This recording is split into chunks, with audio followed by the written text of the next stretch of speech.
Hello everyone. Very pleasant morning to you all. I'm Geeta Srinivasan, Assistant Professor, Department of Commerce from KCS Kasinagar College of Arts and Science. Today, shall we learn about types of audit? There are different types of audits are there. Statutory audit, concurrent audit, stock audit, cost audit, secretarial audit, CAG audit, management audit. So here, first we will see what are the statutory audit, concurrent audit, stock audit. What is statutory audit?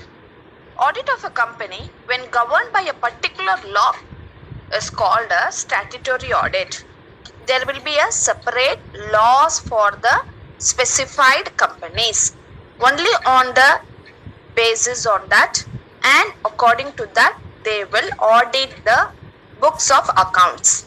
So this statutory auditor is appointed by the board of director or otherwise even the shareholder may appoint in the general meeting. If the shareholders fail to appoint an auditor, even the central government can appoint a statutory auditor.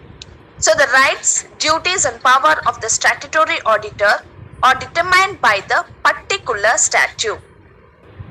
Statutory audit is compulsory for certain companies like company, bank, insurance, electricity, cooperative society, trust. So these companies have a separate laws for them. So on that basis only the auditing work can also be done. So shall we pass over to the next one? Yes. Shall we see about the concurrent audit? The concurrent audit means examination of financial transaction at the time of happening or parallel with the transaction.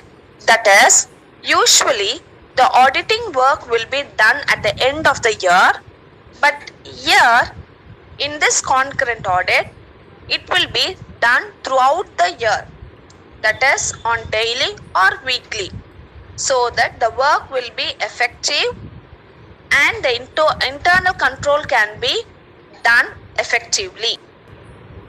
Objectives of concurrent audit: to examine and ensure whether all the books are maintained in accordance with the prescribed system, to ensure that adequate measures has been taken in advance to prevent future frauds, to check and ensure that cash, securities, etc.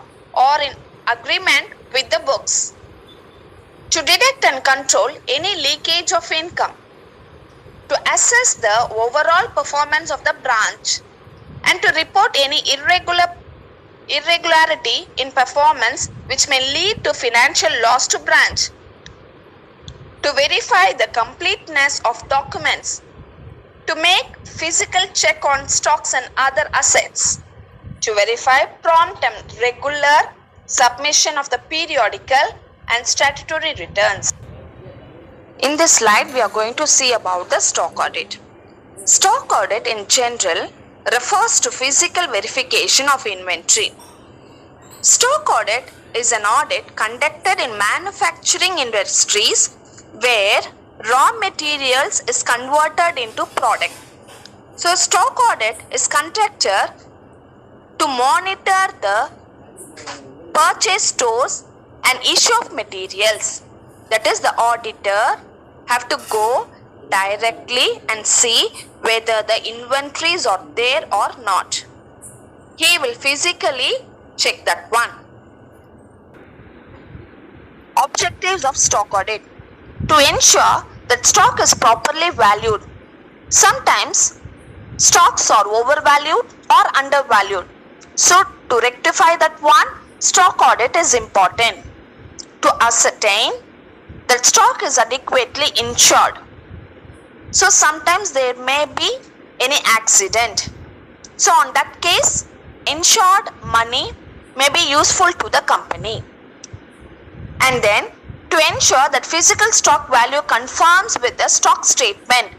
So both has to give a same amount, same numbers.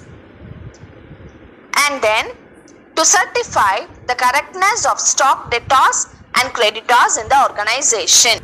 So now we are going to see about the scope of stock audit.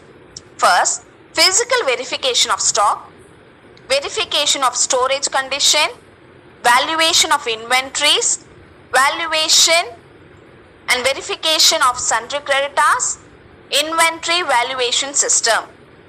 See, the director has to go directly and check the stocks, and then he has to evaluate the inventories. He has to see whether all the amount mentioned in the statement is right or not, and he has to see about the sundry creditors and also inventory valuation system also the auditor has to verify.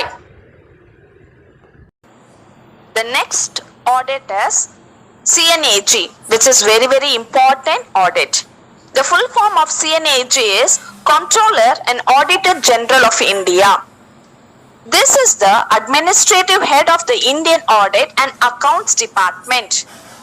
The duty of CNAG is to audit the receipts and expenditure of the union and state government. So I hope now you have understood the importance of CNAG. And this CNAG auditor will be appointed by the President of India. So you can see the symbol of CNAG here. In this presentation, we have seen about the statutory audit, concurrent audit, stock audit and CNAG audit. So, thank you very much for listening my presentation, and the remaining audit, that is cost audit, secretarial audit, management audit, we will see on the next presentation. Thank you very much guys. Thank you.